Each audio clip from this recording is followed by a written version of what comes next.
दोस्तों नमस्कार, welcome back to this channel wisdom sea. आज हमारे साथ है मिस्टर अभिषेक अग्रवाल। पेशे से एक सीए हैं और इसके अलावा बहुत सारी डिग्रीज इनके पास में हैं। इन्होंने रिसेंटली कोर्स करा है जो कि हम बोलते हैं जिसको social auditor, social impact assessor. इसका न्यू अभी नाम कुछ चेंज होकर रखा हुआ है। इसके बारे में बहुत कुछ हम डिटेल्स जानने वाले हैं। सो अभिषेक जी, बहुत बहुत स्वागत है आपका चैनल विजडम सी में। धन्यवाद मुझे दोबारा बुलाने के लिए। Thank you. सो थोड़ा-सा आप मुझे बताएँगे कि एक्चुअली में ये कोर्स है क्या? और पहले ये जो कोर्स है सोशल ऑडिटर था और अभी इसका नाम कुछ चेंज हुआ है, सोशल इम्पैक्ट असेसर हो चुका है। तो क्या इसमें कुछ डिफरेंसेस हैं और द थिंग्स आर सेम? देखा जाए तो ये दोनों के दोनों सेम चीज़ है। मतलब पहले भी हुँ, हुँ। एनआईएसएम में सीरीज़ 23 में थी ये, एंड सोशल ऑडिटर सर्टिफिकेशन बोल के थी। एंड अभी भी वही एनआईएसएम का जो सीरीज़ 23 है उसी में भी अभी ये दिखा रहा है, एंड उसमें वही दिखा रहा है हुँ, हुँ। कि जहाँ पे सोशल ऑडिटर सर्टिफिकेशन दिखाता था वहाँ पे सोशल इम्पैक्ट असेसर दिखा रहा है। हालांकि जॉब रोल दोनों का सेम है, तो बेसिकली ये दोनों के दोनों सेम ही चीज़ है, चाहे सोशल ऑडिटर बोल लीजिए या सोशल इम्पैक्ट असेसर बोल लीजिए, तो दोनों सेम ही है। ओके। आप मुझे थोड़ा-सा ओवरव्यू बताना चाहेंगे कोर्स के बारे में कि एक्चुअली है क्या और मतलब है एक्चुअली ये कोर्स क्या है? थोड़ा-सा अगर ताकि कोई भी मेरी जो ऑडियंस है इसमें से कोई भी समझ पाए कि ये कोर्स किसके लिए है क्या कोर्स? थोड़ा-सा मुझे बताना चाहेंगे? जी, बिल्कुल। एक्चुअली देखा जाए तो ये जो कंसेप्ट है ये इंडिया में काफ़ी नया है, एंड हुँ, ये हुँ। एक्चुअली ये इसलिए आया है क्योंकि अभी हम लोग के इंडिया में एक नया कंसेप्ट है जिसे कहा जाता है सोशल इम्पैक्ट, ये सोशल स्टॉक एक्सचेंज। जैसे कि कंपनीज़ के केसेस में होती है ये स्टॉक एक्सचेंज, जहाँ पे कंपनीज़ अपने शेयर्स को लिस्ट करवाती है, सिक्योरिटीज़ को लिस्ट करवाती हैं। एनएससी, बीएससी वैसे ही है ना ये? हुँ, हाँ, हुँ। हाँ, हाँ। तो वैसे ही अभी सोशल स्टॉक एक्सचेंज है जहाँ पे सोशल एंटरप्राइज़ जो उनकी सिक्योरिटीज़ है उसको लिस्ट करवाएँगी। तो काफ़ी सारे हुँ, हुँ। कंट्रीज़ हैं इंडिया के बाहर में, वहाँ पर भी ये इम्प्लीमेंट होके रखा हुआ है, तो इंडिया में ये काफ़ी नया कंसेप्ट है। And since social stock exchange आया है, तो सोशल एंटरप्राइजेज़ अपने सिक्योरिटीज़ को इसमें लिस्ट करवाएँगी। एंड सोशल स्टॉक एक्सचेंज फिर ये चाहता है कि सोशल ऑडिटर्स जो है, वो ये सोशल एंटरप्राइजेज़ का चेक करे कि ये लोग मतलब कि जो भी फंड्स रेज़ कर रहे हैं, प्रॉपर्ली उसे यूटिलाइज़ कर रहे हैं कि नहीं कर रहे हैं। तो एक रिपोर्ट जनरेट होता है जिसे कहा जाता है एनुअल इम्पैक्ट रिपोर्ट। तो उसके थ्रू हुँ, पता हुँ। चलता है सोशल स्टॉक एक्सचेंज को कि ये सारे जो सोशल एंटरप्राइजेस है वो ठीक से काम कर रहे हैं कि नहीं कर रहे, फंड्स को यूटिलाइज ठीक से कर रहे हैं कि नहीं कर रहे हैं। अब सोशल एंटरप्राइजेस में भी जैसे कि आपकी दो चीज़ आ गई, एक हो गई आपकी की नॉन प्रॉफिट ऑर्गेनाइजेशंस, जिसके अंदर में आपका सोसाइटी, ट्रस्ट, ये सब आ जाती है। एंड इसके अलावा एक है फॉर प्रॉफिट एंटरप्राइज, जिसके अंडर में आपका सेक्शन 8 कंपनी आता है। एंड ये दोनों के अलग अलग मतलब कि सिक्योरिटीज़ है। तो जैसे कि ZC ZP बॉन्ड हो गया, 0.0 प्रिंसिपल इंस्ट्रूमेंट है, फिर म्यूचुअल फंड हो गया, शेयर्स हो गया, डिबेंचर्स हो गया। तो ये सारे जो सिक्योरिटीज़ है वो social enterprises social stock exchange में लिस्ट करवाएंगे। इसमें जो कंपनीज़ हैं, किस तरीके की कंपनीज़ आएँगी? जैसे कि एक तो एनजीओज़ हो गई, सेक्शन 8 हम्म, कंपनीज़ होगी, उसके बाद अगर हम बात करें जिन कंपनीज़ को सीएसआर करना है, वो सारी कंपनीज़ हो गई। इसके हम्म। अलावा भी कुछ कंपनीज़ हैं जो कि इसमें आएँगी, फॉल करेंगी इसमें कुछ? नहीं, नहीं, नहीं, यही सारी कंपनीज़ रहेंगी आपकी ट्रस्ट सोसाइटीज़ और आपके फॉर प्रॉफिट एंटरप्राइज़ में, जैसे कि सेक्शन 8 कंपनी जो है वही। तो जो भी इसमें लिस्ट हो रखे हैं उनको ये सोशल इम्पैक्ट असेसमेंट, ये एनुअल इम्पैक्ट रिपोर्ट बनाना पड़ेगा। ये तो हुँ, मतलब हुँ। कि जितने भी सोशल एंटरप्राइजेज़ हैं उनका उनको करना पड़ेगा, मतलब कि एनुअल इम्पैक्ट रिपोर्ट जनरेट करना पड़ेगा।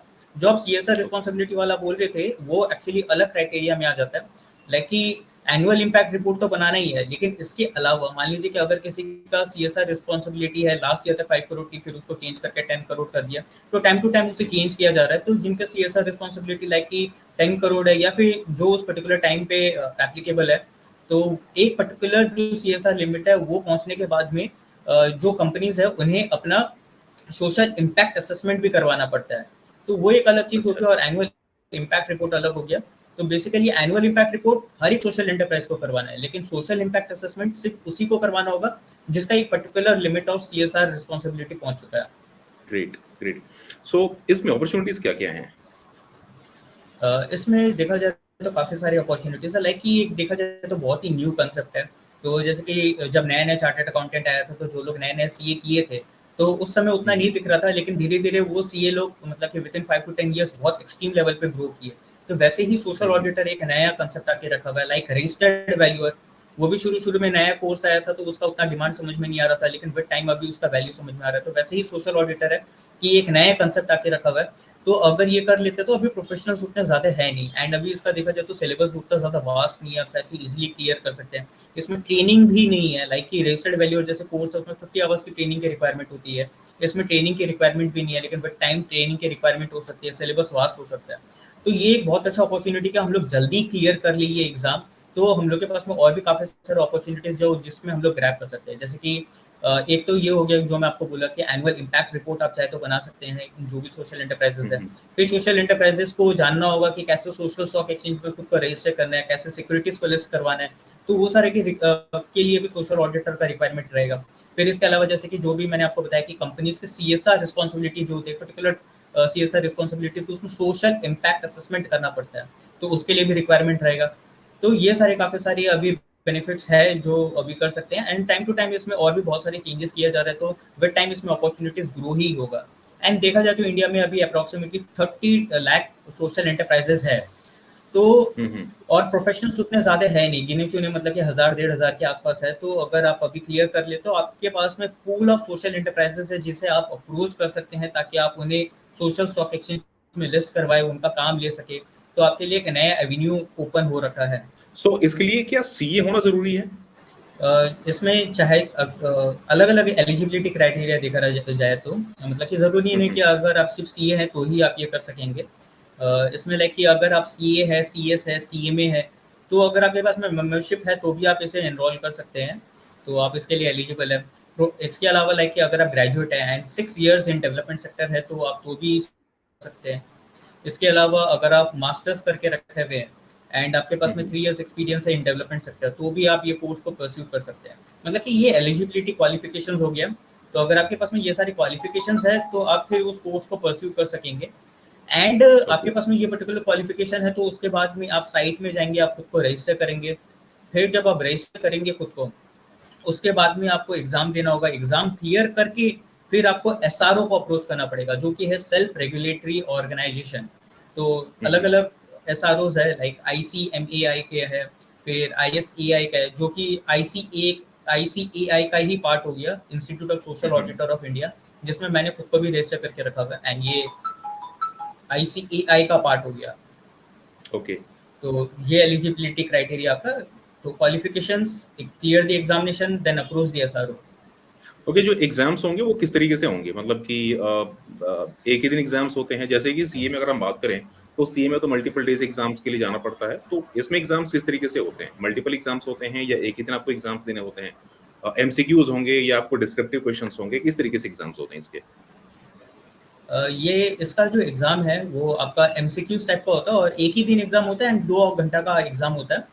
तो हुँ, हुँ। एंड इसमें 100 एमसीक्यूज़ पूछा जाता है, जिसमें 85 जनरल एमसीक्यूज़ होती है एंड 15 मार्क्स की जो होता है वो केस स्टडीज़ बेस्ड एमसीक्यूज़ होती है। तो टोटल अच्छा, 100 अच्छा। एमसीक्यूज़ है, 200 एंड आपको ये 2 आवर्स एलोकेट होगा। हालाँकि इसमें ये कैच है कि इसमें अगर आप है ना कुछ गलत आंसर्स देते हैं तो आपका नेगेटिव मार्किंग भी है, लाइक 0.25 मार्क्स का। तो इसमें ये चीज़ हुँ, हुँ। थोड़ा-सा इंश्योर करना पड़ता है, वो ट्रिक्स लगाना पड़ता है इन द सेंस कि आपको ध्यान रखना है कि आप ऐसा मत करिए कि अगर आपको पता ही नहीं है कि इसका आंसर क्या है एंड आप अंदाज़ा ही हुँ, लगा दे हुँ। रहे हो एकदम ही, तो वो उस चीज़ को अवॉइड करना है, क्योंकि वरना इसकी वजह से क्या होगा, आप जो बाकी सारे राइट किए उस पे भी इसका हेवी इम्पैक्ट पड़ेगा, क्योंकि आपका नेगेटिव मार्किंग भी इन्वॉल्व रहता है इसमें। बिल्कुल, बिल्कुल, बिल्कुल। सो आप थोड़ा-सा बताना चाहेंगे कि जैसे कि आपने ये जो एग्ज़ाम्स क्लियर किया, तो इसमें एफर्ट्स कितने लगे और पढ़ाई कितनी ज़रूरी होती है? एग्ज़ाम सिंपल होता है या डिफ़िकल्ट है? इसका लेवल एग्ज़ाम्स के क्या है? एग्ज़ाम देखा जाए तो इतना ज़्यादा टफ नहीं है, ईज़ी है, बस आपको थोड़ा-सा वो स्मार्ट स्टडी करना पड़ेगा इन द सेंस कि अगर आप है ना सिर्फ़ इंस्टीट्यूट का मॉड्यूल को आप फ़ॉलो करेंगे, तो हो सकता है कि शायद आप पास हो जाए मुश्किल से, अगर आपको बहुत अच्छा से आपने गो थ्रू कर रखा हो तो। लेकिन इसके लिए बहुत हुँ, हुँ। ज़्यादा ज़रूरी है कि आप उसको स्मार्ट स्टडी करें। तो लाइक जैसे कि मैंने क्या किया कि मैंने तो एमसीक्यूज़ ये सब करके रखी हुई थी। तो एंड इसके अलावा मैंने इंस्टीट्यूट के मॉड्यूल भी की थी, एंड इसके अलावा देखा जाए तो उसमें जैसे कि केस स्टडीज़ के लिए भी आपका एनआईएसएम का जो बुक है, उसमें अगर आप जाएँगे तो उसमें आपको दिखेगा कि केस स्टडी से रिलेटेड अप्रॉक्सिमेटली 40 टू 50 पेज का चैप्टर है। एंड अगर आप बुक हुँ, से हुँ। पढ़ने के लिए जाएँगे तो उससे आपको एकदम भी बेनिफिट नहीं होने वाला, क्योंकि वो प्रैक्टिकल लाइफ सिनेरियो के हिसाब से वो एग्ज़ाम बेस्ड क्वेश्चंस में नहीं आता है। हालाँकि ये है कि ओके। उसके पीछे में जो कुछ-कुछ केस स्टडीज़ बेस्ड क्वेश्चंस है वो सारे किया जा सकता है। लेकिन सिर्फ उतना सा करने से फ़ायदा नहीं होगा। तो ये चीज़ ज़रूरी है कि आपको बैलेंस्ड वे में पढ़ाई करना है। लाइक इंस्टीट्यूट का जो मॉड्यूल है, उसका जो थ्योरी है, उसे भी पढ़ना पड़ेगा एंड इसके अलावा एमसीक्यू सीरीज़ जो है, वो आपको कंप्लीट करना पड़ेगा। एंड मुझे पता है कि एमसीक्यू सीरीज़ कितनी ज़्यादा ज़रूरी है, इसलिए मैंने खुद ही एक एग्ज़ाम बेस्ड एमसीक्यू सीरीज़ मैंने डेवलप करके रखी हुई है, जो कंप्लीट ही एग्ज़ाम बेस्ड है, जिसको करने के बाद में ईज़िली कोई भी 60 मतलब कि 60 अबव आराम से ला सकता है, जो कि रिक्वायरमेंट है 60 मार्क्स की। एंड देखा जाए तो अगर आप इसको प्रॉपर्ली करें, अगर दिन में 5 से 6 घंटा अगर आप पढ़े, तो आपके लिए 15 डेज़ भी इनफ है कि आप है ना पढ़ के आप इस एग्ज़ाम को क्लियर कर सकते हैं एंड गारंटीड है कि आप फर्स्ट शॉट में क्लियर हो जाएँगे, अगर आप टेक्स्ट बुक भी पढ़ लेते हैं एंड इसके अलावा एमसीक्यू सीरीज़ भी अगर आप कंप्लीट कर लेते हैं तो। ग्रेट गाइस, जो एमसीक्यूज के क्वेश्चंस हैं you can check out in the description box. वहां पे जाकर के आप चेक कर सकते हैं एमसीक्यूज। इफ इन केस अगर आप इस कोर्स को करना चाहते हैं तो आप उसमें एनरोल कर सकते हैं। सो कुछ स्ट्रेटजीज आप बताना चाहेंगे कि एग्जाम्स के बारे में, कि हम इसे किस तरीके से क्लियर करें, स्ट्रेटजीज क्योंकि बहुत इंपॉर्टेंट है। सो कुछ आप स्ट्रेटजीज बताना चाहेंगे? हाँ, श्योर। मेरी स्ट्रैटेजी काफ़ी सिंपल थी, लाइक कि मैंने तो टेक्स्ट बुक किया था। बस ये था कि मुझे ये समझ में आ गया कि केस स्टडीज़ वाला जो चैप्टर है, मैं उसे स्किप कर दूँ। बस उसके जो बैक क्वेश्चंस जो है, जो प्रैक्टिकल बेस्ड क्वेश्चंस है एग्ज़ाम के लिए, बस मैं वही किया था। एंड तो अब आप भी चाहे तो अपना टाइम सेव कर सकते हैं कि केस स्टडीज़ के जो चैप्टर है, आप उसको कंप्लीटली अवॉइड कर सकते हैं। आप बस उसके बैक क्वेश्चन जो है, जो एग्ज़ाम में पूछा जाता है, उसे कर सकते हैं एंड इसके साथ-साथ आप एमसीक्यूज़ को भी आप फ़ॉलो अप कर सकते हैं। बाकी जितने भी जो चैप्टर्स है, आप उसे कंप्लीटली रीड करिए, बैक क्वेश्चन जो है वो सारा आपका सारा आप प्रॉपर्ली कर लीजिए।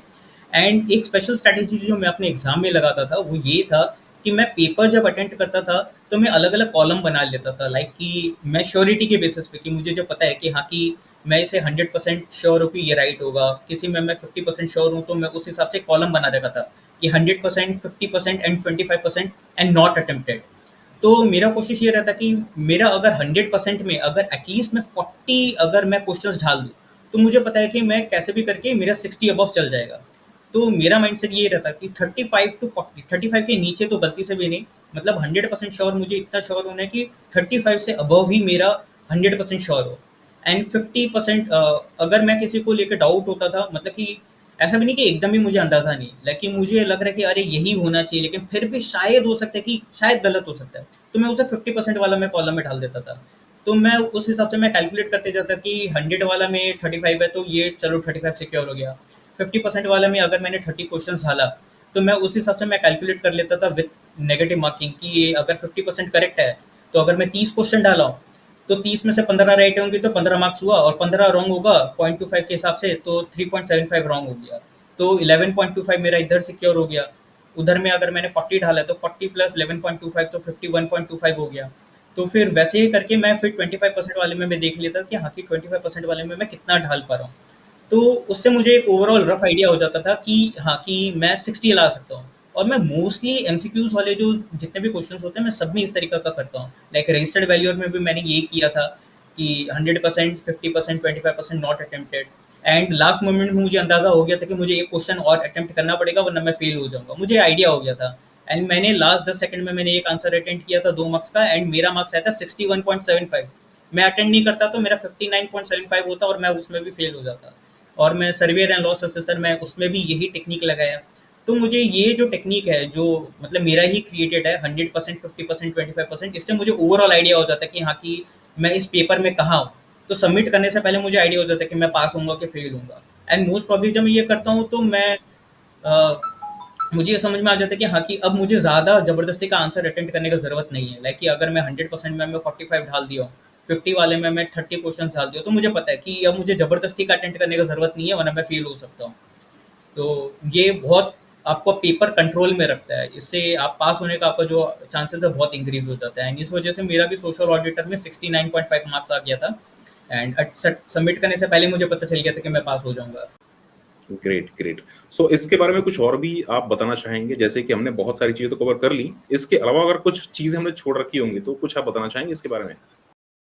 हाँ, ज़रूर। एक्चुअली इसमें क्या है कि आपको पहले एनआईएसएम के साइट में जाके आपको रजिस्टर करना पड़ेगा। फिर उसके बाद में आप एग्ज़ाम दे सकते हैं। लाइक ऐसा नहीं है कि आप डायरेक्टली जाएँगे, आप एग्ज़ाम सेलेक्ट कर लेंगे और आप दे पाएँगे, नहीं। आपको पहले अपना प्रोफ़ाइल क्रिएट करना पड़ेगा एनआईएसएम के साइट पे जाके। फिर वो एनरोलमेंट होने में, मतलब कि प्रोफ़ाइल अप्रूव होने में 3 से 4 दिन लगता है।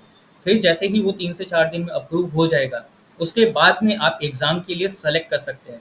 एंड फिर आपको ये चीज़ चेक करना पड़ेगा कि ये जो एग्ज़ाम है, मतलब लाइक ये ऑनलाइन एग्जाम ही होता है आपका। Online exam in the sense कि आपको एक सेंटर मिल जाएगा, वहाँ पे आपको ऑनलाइन एग्जाम होगा एक कंप्यूटर में बैठ के। एंड ये आपको देखना पड़ेगा कि जब आप एग्ज़ाम भर रहे हैं तो उस समय मतलब कि स्लॉट्स अवेलेबल है कि नहीं है। इसका एग्ज़ाम फ्रीक्वेंसी जैसे कि बहुत सारे प्रोफेशनल एग्ज़ाम्स होते हैं तो वो 6 महीना 1 साल में होती है, लेकिन इसका वैसा कुछ नहीं है। इसमें आपको स्लॉट्स देखना पड़ता है, तो 10-15 दिन में स्लॉट्स अवेलेबल हो जाती है।